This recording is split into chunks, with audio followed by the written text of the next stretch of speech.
Encore bonjour. Alors, dernière vidéo de la journée.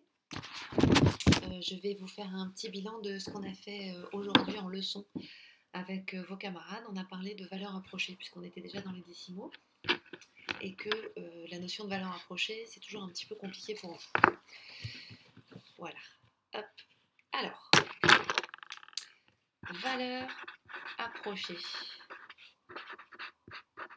Alors, à quoi ça sert déjà des valeurs approchées? Mais déterminer une valeur approchée d'un nombre à une certaine précision permet de pouvoir simplifier certains calculs, permet de ne pas s'encombrer de chiffres qui ne sont pas forcément utiles pour ce qu'on cherche à faire, et puis ça permet de développer des estimations, des images mentales plus simples de quantités qui sont très précises et donc un petit peu lourdes à garder dans sa tête. On a commencé ce matin par parler avec l'ensemble des élèves qui étaient présents du signe égal, de ce signe-là, de ce signe-là et de celui-là. Alors le signe égal, on est d'accord que là, sur tout ce qui est nombre et calcul, il est là pour nous permettre de relier deux quantités égales. Donc je peux l'écrire entre deux quantités lorsqu'elles sont rigoureusement égales, elles peuvent être dans des écritures différentes. Par exemple, 3,1 est égal à 31 dixièmes. Ça, j'ai le droit de le dire. Ce symbole, c'est le premier que les élèves ont donné ce matin comme symbole pour les valeurs approchées. D'ailleurs, c'est vrai qu'il pourrait être utilisé, mais il n'exprimerait pas qu'on a une valeur approchée. Ce symbole, il se lit différent de. Je vais le mettre à copie. Parfois, vous me dites inégal à. C'est pas idiot, effectivement. C'est ça aussi l'idée. Je peux écrire, par exemple, que 3,1 est différent de 4,1. Ou que 3 est différent de 3,001. Ils ne sont pas bien loin tous les deux, mais ils ne sont pas les mêmes noms. Donc je mets différent. Ces deux symboles signifient la même chose, mais ce symbole, c'est celui qu'on utilisait avant, qu'on n'utilise plus maintenant. Ce symbole, c'est celui que nous utilisons en le disant environ égal à. C'est donc celui qu'on va utiliser aujourd'hui. Avec vos camarades, nous sommes partis sur le nombre pi, puisque nous avions déjà pas mal parlé en classe du nombre pi à l'occasion de notre Pi Day à nous que nous avons fait mercredi dernier. Nous avons bien raison d'en profiter. Pi est environ égal à 3,1415,926. C'est pas terrible comme façon de le dire d'ailleurs. Alors, si je veux une valeur approchée de pi au dixième. Quand je dis au dixième, ça implique qu'en fait, je veux couper mon nombre après le chiffre des dixièmes. C'est-à-dire ici. Je pourrais me dire, je garde que 3,1, puis je ne me pose pas de questions. Ce ne serait pas une valeur approchée, ce serait une troncature. Troncature comme dans tronquer, couper. Alors moi, en fait, il faut que je regarde, je vais prendre une autre couleur, le chiffre qui m'intéresse, le chiffre ici des dixièmes, et le suivant. 3,14. 3,14, c'est plus grand que 3,10. C'est plus petit que 3,20. Vous êtes d'accord avec ça? Et c'est plus près de quoi? 3,14, c'est plus près de 3,10. Ça, en général, vous êtes d'accord. Ça signifie que si je veux un arrondi au dixième, eh bien, je vais garder en fait 3,10. Comme on me demande au dixième, je vais plutôt écrire 3,1, ce 0 n'étant pas nécessaire puisque c'est un 0 final de centième.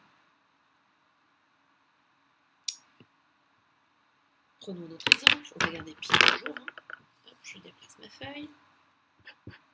On va se demander quel serait un arrondi de pi au millième.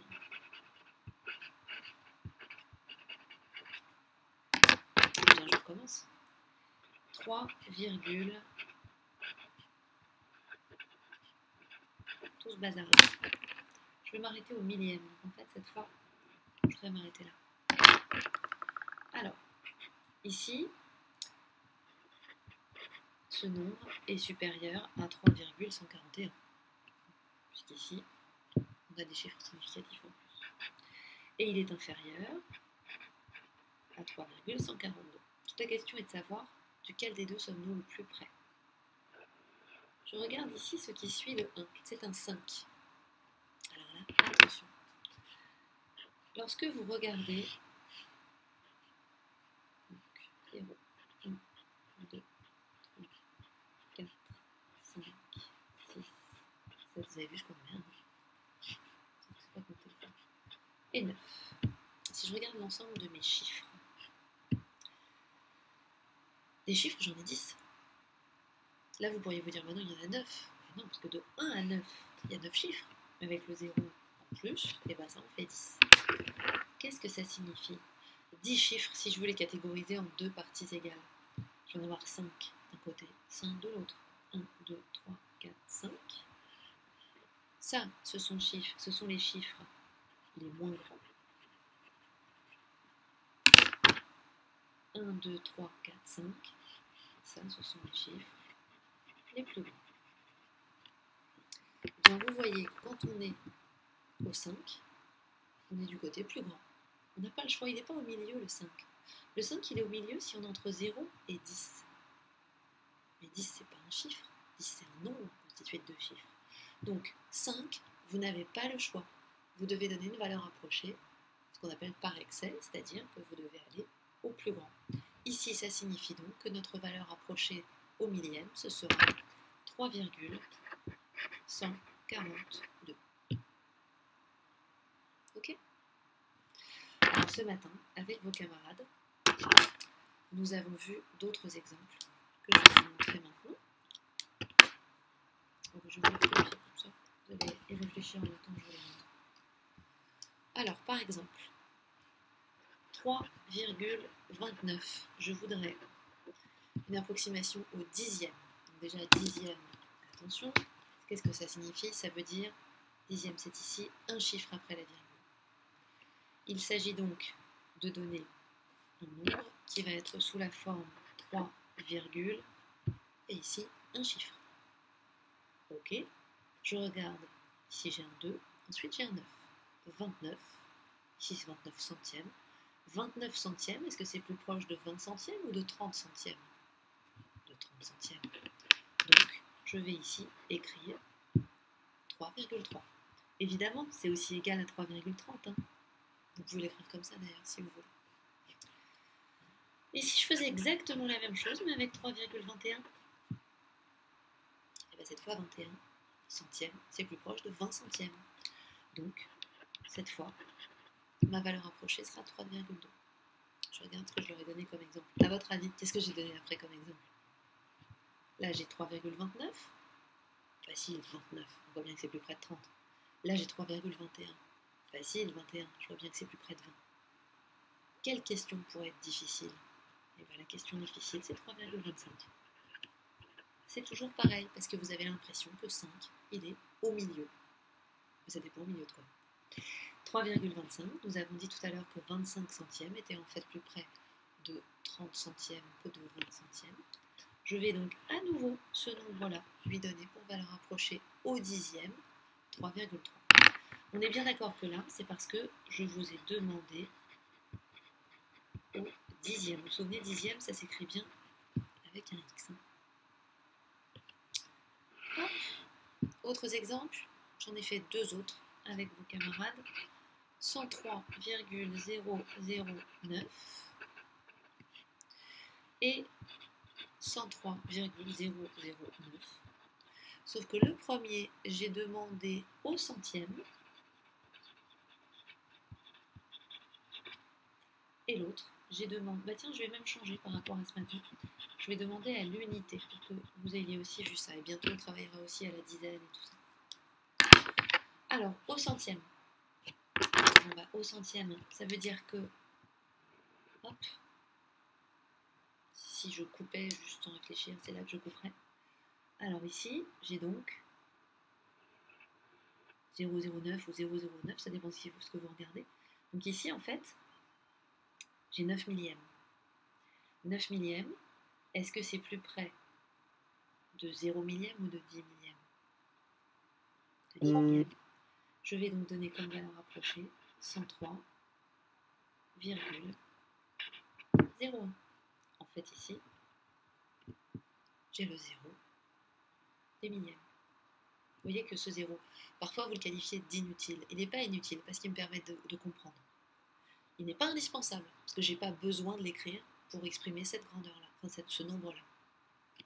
Et ici à l'unité. Alors à l'unité, ça veut dire qu'en fait, tac, c'est ici que je coupe.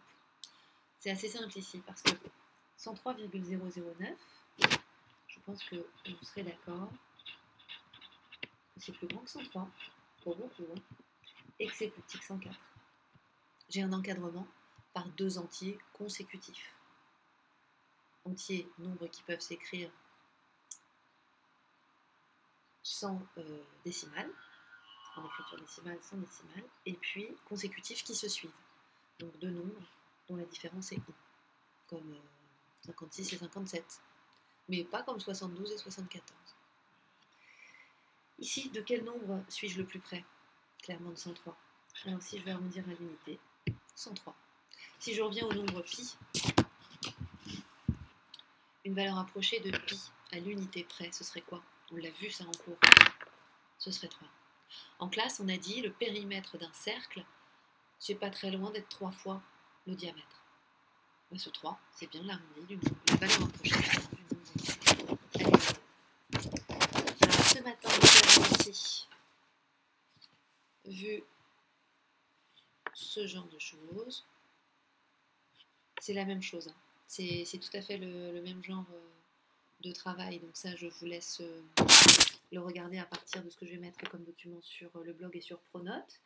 Et puis, j'ai posé une question en dernière question, histoire d'aller un petit peu plus loin.